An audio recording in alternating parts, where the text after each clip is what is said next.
નમસ્કાર મિત્રો, તાજેતરમાં ભારતના વડાપ્રધાન નરેન્દ્ર મોદી 5 દેશોની મુલાકાત પર હતા। મિત્રો 6 દિવસની અંદર 5 દેશોની જે મુલાકાત કરવામાં આવી એ અત્યંત મહત્વપૂર્ણ હતી, કારણ કે અત્યારે ભારતમાં આપણે જાણીએ છીએ કે પેટ્રોલ અને ડીઝલની અછત સર્જાઈ શકે એવું છે। તાજેતરમાં જ 5 દિવસમાં 2 થી 3 વખત પેટ્રોલના ભાવ વધેલા છે। વડાપ્રધાન મોદીની આજે 5 દેશો સાથેની મુલાકાત કરવામાં આવી અને ઘણા MOU કરવામાં આવ્યા। તે ભારત માટે અત્યંત મહત્વપૂર્ણ છે। અને આગળના વિડીયોમાં આપણે સમજેલા હતા કે UAE અને ભારત વચ્ચે તથા નેધરલેન્ડ અને ભારત વચ્ચે કયા MOU કરવામાં આવ્યા તેના વિશે। મિત્રો, આના ભાગ 2 એટલે આજે આપણે સમજ્યું સ્વીડન, નોર્વે અને ઇટાલી સાથે વડાપ્રધાન મોદી એટલે કે ભારત અને આ દેશો વચ્ચે કયા MOU કરવામાં આવ્યા તેના વિશે અને આમાં ભારતની શું મદદ થઈ શકશે આગળના આ વિડીયોમાં આપણે ચર્ચા કરીએ। મિત્રો, ત્રીજો પડાવ જે હતો નરેન્દ્ર મોદીનો એ 17 મેના રોજ એ સ્વીડન પહોંચેલા હતા। સ્વીડનના સર્વોચ્ચ રાષ્ટ્રીય સન્માન રોયલ ઓર્ડર ઓફ પોલર સ્ટારથી એમને સન્માનિત કરવામાં આવેલા હતા। વડાપ્રધાન મોદી અત્યાર સુધી ઘણા દેશોના એવોર્ડથી સન્માનિત થયેલા છે। મોદીએ સ્વીડનના વડાપ્રધાન ઉલ્ફ ક્રિસ્ટિયન સાથે મુલાકાત કરી અને વ્યૂહાત્મક ભાગીદારીના 6 કરારો કર્યા। તેમાં આગામી 5 વર્ષમાં વેપાર બમણો કરવા જેવી બાબતોનો સમાવેશ થાય છે। એક મોટું ડેવલપમેન્ટ ચોક્કસ જોવા મળે। સ્વીડનમાં મોદીની યુરોપિયન યુનિયનના પ્રેસિડેન્ટ ઉર્સુલા વોન ડેર લેયને વચન આપ્યું હતું કે વર્ષના અંત સુધીમાં તેઓ ભારત અને UAE વચ્ચે નક્કી થયેલા ફ્રી ટ્રેડ એગ્રીમેન્ટ પર હસ્તાક્ષર કરશે। આના પર પણ મિત્રો આપણે વિડીયો બનાવેલો છે। ફ્રી ટ્રેડ એગ્રીમેન્ટ એટલે શું? જ્યારે એક દેશમાંથી બીજા દેશની અંદર માલ સામાનની આપ-લે કરવામાં આવે તો એના ઉપર કેટલોક ટેરિફ લાગે છે, તો આ ટેરિફને મુક્ત કરવો એટલે કે ટેરિફ ઘટાડી દેવો એને કહેવાય ફ્રી ટ્રેડ એગ્રીમેન્ટ। કોઈપણ વસ્તુ આયાત અથવા નિકાસ કરવામાં આવશે તેના પર ટેક્સ લાગશે નહીં, એટલે વસ્તુની કિંમતમાં ઘટાડો થશે। આના પર અલગ વિડીયો બનાવેલો છે, તો તમે જોઈ શકો। લેયાને જ્યારે ગણતંત્ર દિવસ પર ભારતનો પ્રવાસ કર્યો ત્યારે 27 જાન્યુઆરીએ આ કરારની ઘોષણા કરેલી હતી અને મધર ઓફ ઓલ ડીલ્સ પણ નામ આપવામાં આવેલું હતું। આ ડીલ હેઠળ યુરોપથી આવતી લગભગ 96.6% જેટલી વસ્તુઓની ટેરિફ સંપૂર્ણપણે હટાવી દેવામાં આવશે અથવા ખૂબ ઓછો કરી દેવામાં આવશે।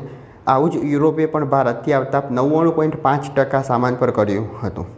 ટેરિફ ઘટાડવાથી ઘણી બધી ત્યાંથી આવતી જે લક્ઝરીઝ કારો હોય, પીણા હોય એની કિંમતમાં ઘટાડો થશે। ચોથો પડાવ હતો નોર્વે, જ્યાં મોદી 18 મેના રોજ પહોંચ્યા હતા। છેલ્લી વાર 1983માં ઇન્દિરા ગાંધી નોર્વે ગયા હતા। એના 43 વર્ષ પછી ભારતના કોઈપણ વડાપ્રધાન નોર્વેની મુલાકાત પર હતા। કુલ 12 મુદ્દાઓ પર સમજૂતી થઈ। આમાં સૌથી મહત્ત્વનો કોઈ મુદ્દો હતો તો એ હતું ગ્રીન સ્ટ્રેટેજિક પાર્ટનરશિપ। આ અંતર્ગત નોર્વે ભારતના ક્લીન એનર્જી પ્રોજેક્ટમાં રોકાણ કરશે। ક્લીન એનર્જી એટલે એવી ઉર્જા જેનાથી પર્યાવરણને નુકસાન થતું નથી, જેમ કે સૌર ઉર્જા, પવન ઉર્જા, જળ વિદ્યુત, પરમાણુ ઉર્જા વગેરે। નોર્વેની લગભગ 98% વીજળી પુરવઠો ક્લીન એનર્જીથી જ પૂરી થાય છે।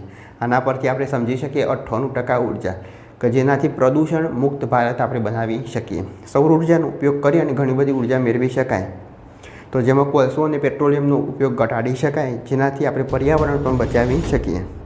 જેનું ઉત્તમ ઉદાહરણ આ નોર્વેથી આપણે સમજી શકીએ કે ત્યાં આગળ 98% જેટલી ઉર્જા છે એ માત્ર ગ્રીન ઉર્જામાંથી મેળવવામાં આવે છે। ભારતનું લક્ષ્ય 2030 સુધીમાં 500 ગીગાવોટ ક્લીન એનર્જીનું ઉત્પાદન કરવાનું છે। એપ્રિલ 2026 સુધીમાં માત્ર 283.46 ગીગાવોટ સુધીની ક્ષમતા ઇન્સ્ટોલ થઈ છે, એટલે કે ટાર્ગેટથી અડધી। 2026 સુધીમાં 283 ગીગાવોટ થઈ, જે 2030 સુધીમાં 500 ગીગાવોટ સુધી પહોંચાડવાનું લક્ષ્ય છે। યુરોપની સૌથી મોટો ઓઇલ ઉત્પાદક દેશ છે નોર્વે। ભારત LPG ત્યાંથી ખરીદી રહ્યું છે। અત્યારે જાણીએ છીએ કે LPGની પણ અછત ભારતની અંદર સર્જાઈ છે પેટ્રોલ ડીઝલની સાથે। LPG અત્યારે ત્યાંથી આયાત કરવામાં આવતો હતો, પણ ત્યાંથી જે સ્ટેટ ઓફ હોર્મુઝના મારફતે આયાત થતો હતો તે હોર્મુઝ બંધ થવાને કારણે LPGની અછત અહીં આગળ સર્જાઈ હતી, જે ધીમે ધીમે બંધ થશે એવું આપણે આશા રાખી શકીએ। નોર્વે 3 બાજુથી સમુદ્રથી ઘેરાયેલું છે। તે નોર્વેઝિયન સાગર અને બોરેન્ટ સાગરમાંથી ઓઇલ કાઢે છે। દરરોજ નોર્વે 2 મિલિયન બેરલ ક્રૂડ ઓઇલનું ઉત્પાદન કરે છે અને યુરોપનું સૌથી મોટું તેલ ઉત્પાદક છે। તેનો 90% નિકાસ કરે છે। મોટાભાગનું તેલ યુરોપિયન દેશોને જ વેચે છે। ભારત અનેક પ્રસંગોએ નોર્વે પાસેથી નાની ખેપમાં તેલ ખરીદી ચૂક્યું છે। ઈરાન યુદ્ધ શરૂ થયું એના પછી ભારતે નોર્વે પાસેથી LPGની ખરીદી પણ વધારી છે।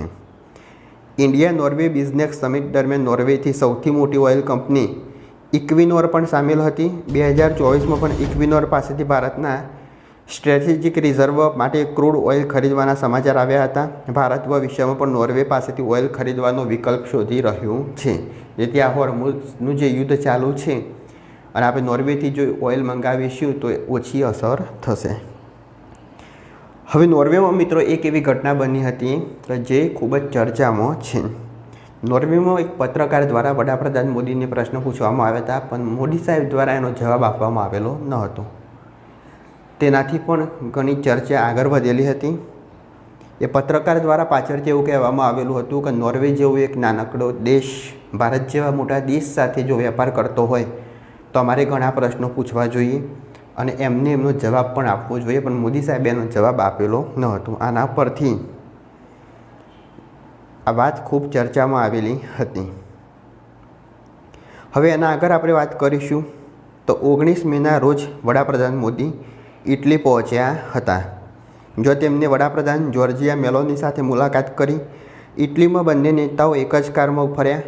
2000 વર્ષ જૂના કોલોઝિયમમાં સેલ્ફી લીધી અને મોદીએ મેલોડી ટ્રોફી પણ ગિફ્ટમાં આપી. આની વાત આપણે પાછળથી કરીશું.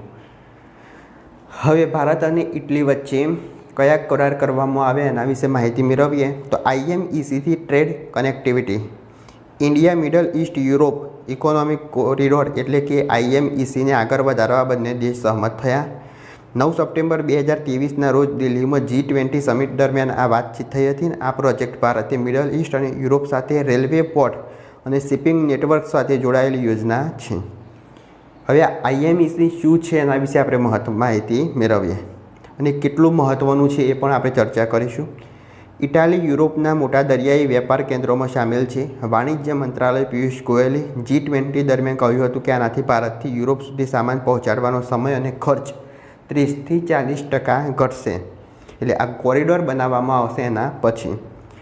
IMEC ચીનના બેલ્ટ એન્ડ રોડ પ્રોજેક્ટના જવાબમાં તૈયાર કરવામાં આવી રહ્યું છે. આપણે જાણીએ છીએ કે ચીન દ્વારા એક રોડ તૈયાર કરવામાં આવે છે પાકિસ્તાનમાંથી જમ્મુ કાશ્મીર, જ્યાં પાકિસ્તાને કબજો કરેલો છે ત્યાંથી ચીનમાં પસાર થાય છે. તો IMEC ચીનના બેલ્ટ એન્ડ રોડ પ્રોજેક્ટના જવાબમાં તૈયાર કરવામાં આવી રહેલું છે. ચીન, પાકિસ્તાન, અમેરિકા, સાઉદી અરબ અને યુરોપિયન દેશો સાથે મળીને એક સામાન્ય વેપાર માર્ગ બનાવવા જઈ રહ્યું છે. ભારત હાલમાં યુરોપિયન સાથેના તેના વેપારનો મોટો દરિયાઈ માર્ગ શોધી રહ્યું છે. સાથે જ IMEC બન્યા પછી ભારતીય નિકાસ ઝડપથી વધી શકશે. બીજો મહત્ત્વનો જે મુદ્દો હતો કે ભારત અને ઇટાલી વચ્ચે થયેલું MOU છે તો એમાં AI ટેકનોલોજી અને સાયબર સુરક્ષાનો મામલો છે. મોદીએ કહ્યું કે ભારતના ડિજિટલ પબ્લિક ઇન્ફ્રાસ્ટ્રક્ચર અને ઇટાલીની ઇન્ડસ્ટ્રીયલ ટેકનોલોજીને જોડીને નવી ટેકનોલોજી અને ઇનોવેશન ઇકોસિસ્ટમ બનાવવામાં આવશે. બંને દેશો જવાબદાર અને સુરક્ષિત AI ડેવલપમેન્ટ પણ સાથે કામ કરી રહેલા છે. આ ઉપરાંત ભારત અને ઇટાલીએ 2029 સુધીમાં પરસ્પર વેપાર 20 અબજ યુરોથી વધુ સુધી લઈ જવાનું લક્ષ્ય રાખ્યું છે. 20 અબજ યુરોથી વધુ 2029 સુધીમાં, જ્યારે અત્યારે હાલ બંને દેશો વચ્ચે 14 અબજ યુરો એટલે કે 1.60 લાખ કરોડ વેપાર થાય છે. તો આ હતી વાત ભારત અને ઇટાલી વચ્ચે જે MOU કરવામાં આવ્યા તેના વિશે. વેપારનું જે લક્ષ્ય હતું 2029 સુધી વધારી અને 20 અબજ યુરો કરવામાં આવશે. સાથે જ વડાપ્રધાન મોદી જ્યારે ભારતથી ઇટાલી પહોંચ્યા ત્યારે ભારતમાંથી મેલોડી ચોકલેટ તેની વડાપ્રધાન જોર્જિયા મેલોની માટે લઈ ગયેલા હતા. મેલોડી એટલે કે મેલોની પ્લસ મોદી એટલે મેલોડી ચોકલેટ ત્યાં લઈ જવામાં આવેલી હતી. ઇટાલી ભારત સાથે અન્ય આજે બીજા 5 દેશો હતા એમના પણ ભારત સાથે સારા એવા MOU કરવામાં આવે. આગામી સમયમાં ભારતમાં આજે પેટ્રોલ અને ડીઝલની તંગી છે. UAEના આજે કરાર કરવામાં આવ્યા છે એ પણ ઓછી થશે. UAE વિશેની આજે ચર્ચા છે આપણે આગળ ભાગ 1માં કરેલી છે તો એ જોઈ લો. તો આ માહિતી મેળવી આપણે વડાપ્રધાન મોદીના 6 દિવસ માટે આ 5 દેશોની મુલાકાત પર હતા તેના વિશે. જો આ વિડીયો ગમેલો હોય તો લાઈક કરો, શેર કરો, ચેનલ સબસ્ક્રાઈબ કરો. ત્યાં સુધી જય હિન્દ, જય ભારત.